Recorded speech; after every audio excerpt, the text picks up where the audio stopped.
All right, so today I'm sitting under an old Ford Ranger.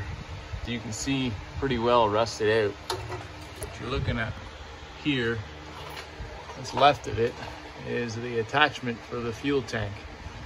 Normally this goes like, the strap goes like this and latches in there, and this is supporting the tank, and this is mounted up there like that. So I was driving along and all of a sudden I heard a big bang, and basically it was this strap that broke through.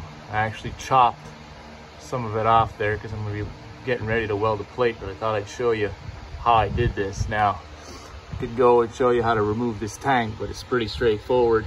Two straps, one here in the back and the other one is attached in a slot like that in the front, and then you got to disconnect your fuel lines, which I've tie wrapped with some saran wrap up there to try to avoid catching on fire.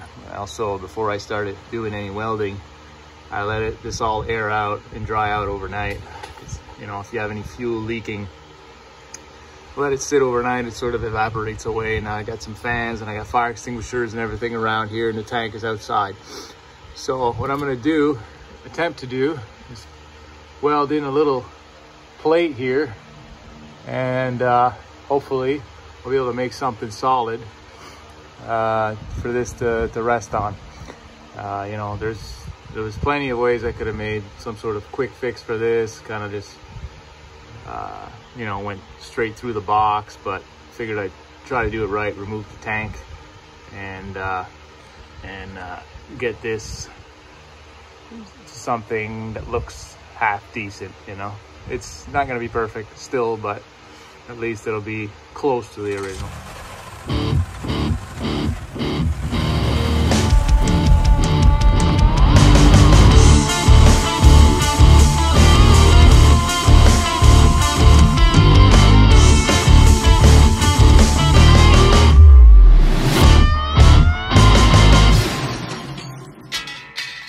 Alright, so I got myself a around 13 gauge plate. This is actually an old hot water heater tank. I use those, I'll show you. I use these old hot water tanks to do all kinds of welding repairs. This is what's left of it here. I cut them up, and it's the inside part, you know. When you look at them, you see the outside casing, but on the inside there's a nice thick tank, and it usually ceramic coated on the inside, so there's like a coating in here, and that sort of just breaks away, but doesn't affect the welding at all. This metal actually welds quite well. It's like a good quality metal, and so I'm going to bend this into a U, and then kind of, you know, it's got to be like kind of shaped like this and have sides to it. So I'll make something up quick here on the vise with a hammer, and I'll show you the result. Okay, so this is the start of it. You see, I just cut a little notch in it. It's gonna go like this, kind of like that, and now I'm gonna bend some sides. Kind of could have made it wider, but we'll work with this. Okay, so this is what I got going on now. Made a little bit, some cuts, and that'll allow me to bend it, keep the shape. Still all needs to be welded, but this is what it looks like.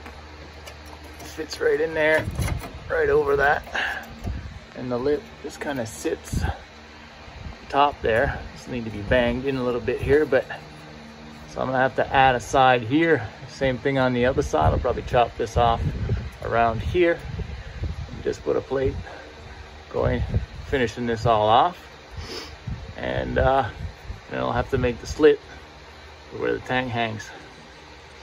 So that's what it's looking like now. All right, so this is the final result. Nothing fancy, but I know this all fits in there. This clips in right there. That's all I gotta do now. Hard to get it into its spot.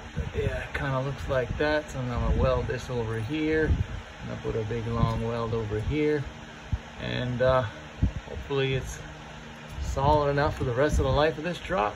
Show you the final result. All right, here we are after the welding. This is what it looks like in the end. The metal that I welded to, just enough thickness so that I didn't blow a bunch of holes, and I have some confidence that it's solid enough for many years. Obviously I could spend weeks under here fixing all kinds of stuff because it's a really rusted truck, but gonna take things into perspective and kind of do the stuff to make it last a few years, whatever, how many years you want to use the truck, or you know, before it goes to scrap, because I don't think this truck has many more years left. Mind you, you know, you could keep patching this thing. Ranger's, the engine is just bulletproof. It's low miles also, so could last a really long time. Just its age, 2003, you know. And in this salt environment in Canada, every winter they just pour that salt everywhere on the road, and it goes everywhere, and this is the result. So anyways, I'm gonna put the tank back in now and show you the